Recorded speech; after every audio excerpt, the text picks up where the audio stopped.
Hello बच्चों, कैसे हैं आप लोग? आई होप आप लोग बहुत अच्छा कर रहे होंगे अपनी लाइफ में और आपकी तैयारी भी जेई की बहुत अच्छी चल रही होगी। मैं जेई के लिए रैंक बूस्टर सीरीज लेके आ गया हूँ और हमने उसमें एल्डिहाइड कीटोन और कार्बोक्सिलिक एसिड वाला चैप्टर कंप्लीट कर लिया था। आज हम लोग देखेंगे नाइट्रोजन कंटेनिंग कंपाउंड। जेई के प्रीवियस ईयर के क्वेश्चंस करेंगे, उसका पार्ट 1 है। पार्ट 2 मैं तभी बनाऊंगा जब कोई रिक्वेस्ट करेगा। पार्ट 1 मैं बना रहा हूँ अपने मन से, ठीक है?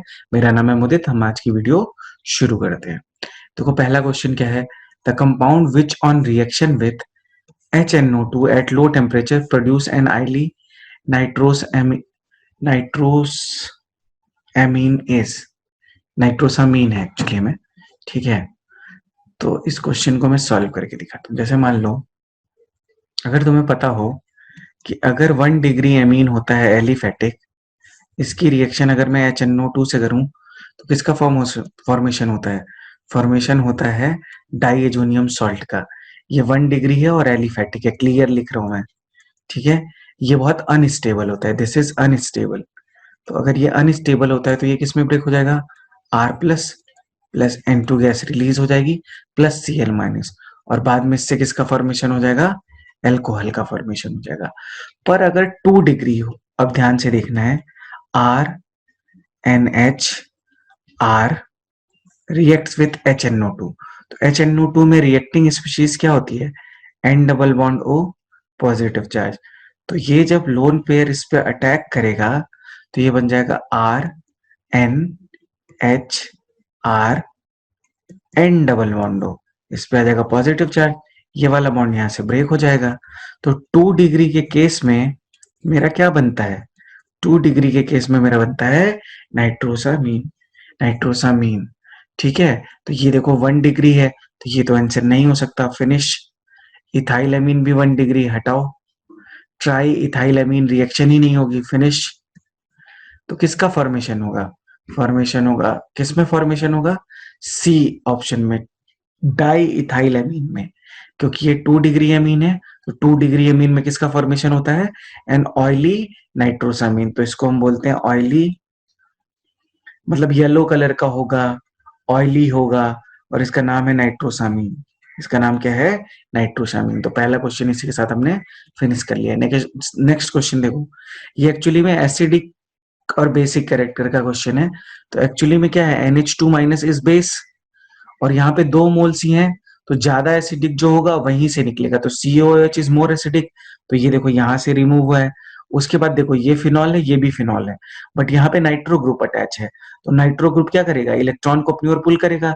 तो ये OH जो हो जाएगा, ये OH जो ग्रुप है, ये और ज्यादा पोलर हो जाएगा, तो इसका आयनाइजेशन क्या हो जाएगा? इजी हो जाएगा। तो इसका आंसर होगा ए, ठीक है? अगर एसिडिक कैरेक्टर का ऑर्डर तुम्हें पता हो तो सबसे पहले आता है, लिख देता हूं मैं, कार्बोक्सिलिक एसिड, फिर आता है फिनॉल, फिर आता है एल्कोहल, बीच में आता है यहाँ पे वाटर। एल्कोहल के बाद आता है तुम्हारा CH triple bond CH, alkyne. उसके बाद आता है तुम्हारा एमीन, और इससे भी ज्यादा एसिडिक होता है सल्फोनिक एसिड। तो ये ऑर्डर अगर याद रखोगे तो कोई प्रॉब्लम नहीं होगी, ठीक है? चलो नेक्स्ट क्वेश्चन देखते हैं, थर्ड क्वेश्चन। थर्ड क्वेश्चन क्या बोल रहा है कि CH3NH2 reacts with CHCl3 and QOH gives nitrogen containing compound KCl plus H2O. The nitrogen containing compound is, तुम्हें पता होना चाहिए कि ये कौन सी रिएक्शन है। ये CHCl3 प्लस KOH के साथ प्राइमरी अमीन कौन सी रिएक्शन देता है? Carbyl amine reaction. Carbyl amine reaction का प्रोडक्ट क्या होता है? कार्बाइल एमाइन रिएक्शन का प्रोडक्ट होता है आइसोसाइनाइड। क्या होता है प्रोडक्ट? आइसोसाइनाइड। आइसोसाइनाइड क्या होता है? Foul smelling compound. क्या होता है? Foul smelling compound. Isocyanide test को हम यूज भी करते हैं किसके लिए? कार्बाइल एमाइन रिएक्शन को ही हम क्या बोलते हैं?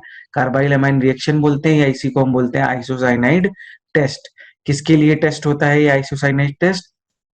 This is test for primary amine, aliphatic as well as aromatic, aliphatic as well as aromatic. तो बहुत सारी इंफॉर्मेशन मैंने तुम्हें बता दी है। एक चीज और बता दूं कि इसमें जो रिएक्शन इंटरमीडिएट बनता है वो होता है डाइक्लोरोकार्बीन। इसको हम बोलते हैं डाइक्लोरोकार्बीन। अब इतना टाइम नहीं है कि मैं इसका मैकेनिज्म बताऊं, पर फिर भी ये तुम्हें पता होना चाहिए कि इसका इंटरमीडिएट क्या होता है। This is intermediate of this reaction, इसको हम बोलते हैं डाइक्लोरोकार्बिन। तो मेरा आंसर क्या आएगा, आइसोसाइनाइड। आइसोसाइनाइड, तो आइसोसाइनाइड का फॉर्मूला क्या होता है, एन सी नेगेटिव पॉजिटिव, तो इसका आंसर होगा सी। ठीक है, देखो इजी क्वेश्चन था, हमने जल्दी से कर दिया। ठीक है, फोर्थ क्वेश्चन देखो। फोर्थ क्वेश्चन देखो, ये थैलीमाइड है, इमाइड है।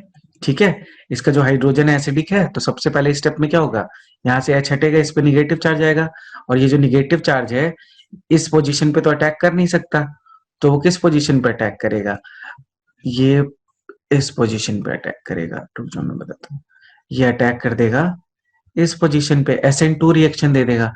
ये तो दे नहीं सकता क्योंकि इसमें पार्शियल डबल बॉन्ड कैरेक्टर है, तो इस पे अटैक कर देगा, Cl वाला ग्रुप यहाँ से रिलीज हो जाएगा। तो इसका आंसर होना चाहिए CH2Br, ऑप्शन ए। ठीक है, और कोई ऑप्शन सेट नहीं होगा, तुम चेक कर सकते हो। ठीक है, फिर भी मैंने करके बता दिया है। ठीक है, ये हमेशा SN2 मैकेनिज्म होता है। ठीक है, नेक्स्ट क्वेश्चन करते हैं। देखो क्या बोला है, in the reaction shown below, in the reaction shown below the major product formed is. अब मेरी बात ध्यान से सुनना, कि ये वाला जो लोन पेयर है ये रेजोनेंस में है, तो ये अटैक नहीं करेगा, पर ये वाला जो लोन पेयर है ये रेजोनेंस में नहीं है, तो ये इस पे अटैक कर देगा, ये वाला बॉन्ड ब्रेक होगा, ये वाला बॉन्ड जब वापस आएगा तो यहाँ से लिविंग ग्रुप के फॉर्म में रिलीज हो जाएगा, और जो NH2 का H प्लस रिलीज होगा वो CH3OH का फॉर्मेशन कर लेगा, और यहाँ से एसाइलेशन हो जाएगा। तो इसका आंसर आ जाएगा ए। एक बार करके दिखा देता हूँ पूरा, देखो ऐसे देख लो, बस इसी वाले पोर्शन को देखो क्योंकि तुम्हें इसी से मतलब है, बाकी ये वाला तो एज इट इज रहेगा, इसको मैं लिख भी नहीं रहा हूँ। तो ये बन जाएगा CH3 C double bond O, C double bond O CH3। सबसे पहले ये इस पे अटैक करेगा, ये वाला बॉन्ड ब्रेक होगा, ये वाला बॉन्ड जब वापस आएगा तो ये यहाँ से लिविंग ग्रुप के फॉर्म में निकल जाएगा।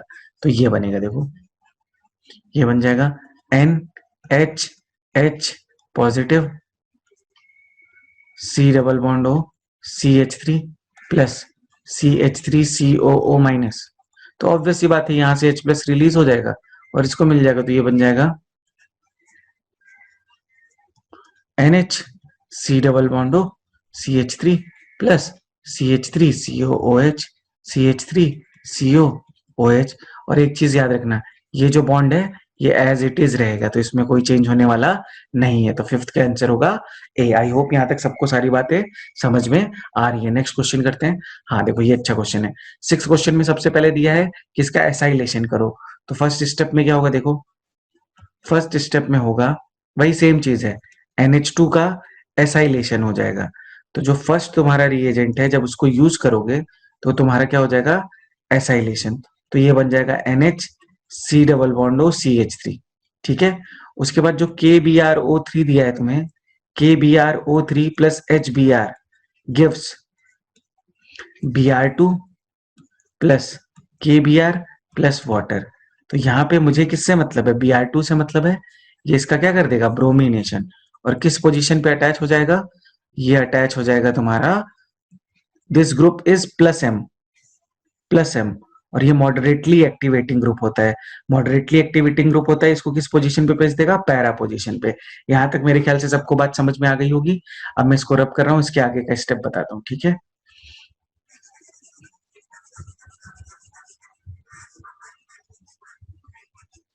इस स्टेप के बाद देखो क्या होगा। इस स्टेप के बाद तुम्हें दिया है हाइड्रोलिसिस। तो जब इसकी हाइड्रोलिसिस करोगे H3O प्लस हीट, तो ये वाला बॉन्ड यहां से क्या हो जाएगा, ब्रेक हो जाएगा, और ये बन जाएगा NH2 Br। ये क्या बन जाएगा, NH2Br। पता ही है यहाँ से बॉन्ड ब्रेक होगा, इसको H मिलेगा, इसको OH मिलेगा, तो ये बन जाएगा CH3OH। फिर इसकी रिएक्शन करा दूंगा किससे, NaNO2HCl और 0 to 5 डिग्री सेल्सियस। तो किसका फॉर्मेशन हो जाएगा, तो फॉर्मेशन हो जाएगा N2 प्लस Cl माइनस, और यहाँ पे Br है। और लास्ट में इसकी फिर से मैं किससे रिएक्शन करा दूंगा, CuHBr। तो यहाँ पे कौन सा ग्रुप रिप्लेस हो जाएगा, Br ग्रुप रिप्लेस हो जाएगा। तो इसका आंसर होगा, इसका आंसर मैच कराओ कौन सा होगा, इसका आंसर होगा बी। ठीक है, नेक्स्ट क्वेश्चन देखो। A compound with molecular formula molecular mass 180 is acylated with CH3COCl to get a compound with molecular mass 390. The number of amino group present per molecule of the former compound is। अब मेरी बात पहले ध्यान से समझो। अगर मान लो कोई भी RNH2 ग्रुप है, इसका मैं एसाइलेशन कराता हूं, तो देखो मॉलिक्यूलर मास में कितना चेंज आएगा। तो अगर मान लो मैं इसकी रिएक्शन कराऊंगा तो ये बन जाएगा RNH C double bond OCl। तो एक्चुअली में क्या हुआ है, ये पूरा ग्रुप अटैच हुआ है और एक हाइड्रोजन रिमूव हुआ है। तो यहाँ पे चेंज आएगा जो मॉलिक्यूलर मास में, तो चेंज आएगा जो मॉलिक्यूलर मास में, चेंज आएगा जो मॉलिक्यूलर मास में, वो होगा, ये देखो ये R ग्रुप सेम है, NH सेम है, केवल ये चेंज हुआ है और एक H यहां से रिमूव हो गया है। तो चेंज इन मॉलिक्यूलर मास आएगा कार्बन कितना 12 प्लस 16 प्लस मॉलिक्यूलर मास बोला है ना, हाँ ठीक है, 12 प्लस 16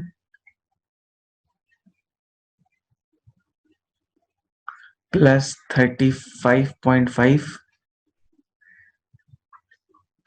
-1। तो इसको 1 मिनट में ऐड कर लूं, फिर मैं रिकॉर्ड। ठीक है, तो हम इसको कर रहे थे। ठीक है, ऐड करना है ना, एक चीज रुको, यहाँ पे CH3 आएगा ना, वो मैंने जल्दी जल्दी में गलत लिख लिया है। तो ये CH3 हो गया, और जब इसको ऐड करेंगे, 1 मिनट रुको, इसको ऐड करूंगा तो ये कितना आएगा, चेंज इन मॉलिक्यूलर मास कितना होगा, 12 plus 12, 12 12 24 plus 16 plus 3 -1, this is change in molecular mass is 42। तो मतलब अगर एक NH2 ग्रुप का एसाइलेशन करूंगा तो चेंज कितना होगा मॉलिक्यूलर मास में, 42। अब देखो, जो मेरा कंपाउंड दिया है उसके मॉलिक्यूलर मास जो हुआ है चेंज होने के बाद, वो हुआ है 390, और पहले उसका मॉलिक्यूलर मास कितना था, 180। तो टोटल चेंज कितना हो गया, टोटल चेंज हो गया सॉरी टोटल चेंज हो गया 210। ठीक है, टोटल चेंज इतना है। और अगर एक ग्रुप की वजह से 42 है, तो इसको 42 से डिवाइड कर दूंगा तो मेरा टोटल नंबर ऑफ क्या आ जाएगा, एमिनो ग्रुप। तो 42 divided by 210 is equal to 5। 5 5 is answer. ठीक है, 7th का बी। नेक्स्ट क्वेश्चन देखो, 8th question, NH2 NaNO2 HCl diazotisation हो जाएगा, HBF4 और हीट करूंगा तो मेरा फ्लोरोबेंजीन बन जाएगा। तो ए बनेगा डाइएजोनियम सॉल्ट, तो इसका आंसर होगा B diazonium chloride and fluorobenzene. लिख के भी बता दे रहा हूं, देखो सबसे पहले जब NH2 ग्रुप की NaNO2 HCl के साथ रिएक्शन होती है, NaNO2 plus HCl 0 to 5 degree Celsius, diazotisation किसका फॉर्मेशन होता है, डाइएजोटाइजेशन में फॉर्मेशन होता है N2 प्लस Cl माइनस का। और जब इसकी रिएक्शन में करता हूं HBF4 और हीट के साथ, तो क्या बन जाता है, फ्लोरोबेंजीन बन जाता है, और N2 गैस क्या हो जाती है, रिलीज हो जाती है। N2 गैस क्या हो जाती है, रिलीज हो जाती है। तो इसका आंसर होगा सी। नेक्स्ट क्वेश्चन देखो, 9th question, an organic compound A on reacting with ammonia. तो ए रिएक्ट कर रहा है अमोनिया से, ठीक है, on heating B gives B on heating gives C reacts with KOH plus Br2 gives CH3 CH2 NH2 CH3 CH2 NH2। मतलब ये Hoffmann bromamide है। तो C क्या होगा मेरा, C हो जाएगा मेरा CH3 CH2 C double bond NH2। और ये किससे बना होगा, एल्कोहल से बना होगा, तो ये NH2 हटा के, तो B क्या होगा मेरा, B हो जाएगा CH3 CH2 C double bond O minus NH4 plus. तो ए क्या हो जाएगा मेरा, ए हो जाएगा CH3 CH2 C double bond OH। तो आंसर होगा D. Last question, ethyl isocyanide on hydrolysis in acidic medium generates. तो आइसोसाइनाइड क्या होता है बेटा, C2H5N C निगेटिव पॉजिटिव। तो तुम खुद सोचो, सबसे पहले इसको H मिलेगा तो ये बना लेगा HCOOH। हाँ, तो जब इसकी हाइड्रोलिसिस होगी तो ये सारे बॉन्ड ब्रेक हो जाएंगे, ये बन जाएगा C2H5NH2 प्लस HCOOH। तो इसको हम क्या बोलेंगे, ethyl amine salt and methanoic acid. तो ये मेथनोइक एसिड है और ये एसिडिक मीडियम में क्या हो जाएगा, इथाइल एमीन सॉल्ट बन जाएगा। तो इसका आंसर क्या हो जाएगा, डी। आई होप यहां तक सबको समझ में आ रहा है। अगर आपको मेरी स्पीड फास्ट लग रही है तो आप मुझे बता देना, मैं स्लो स्लो स्लो पढ़ा दूंगा, ठीक है। अगर इसका सेकंड पार्ट चाहिए तो आप मुझे बता देना। आज का वीडियो मैं यहीं पे फिनिश कर रहा हूँ। Thank you so much for all the appreciation and love. Thank you.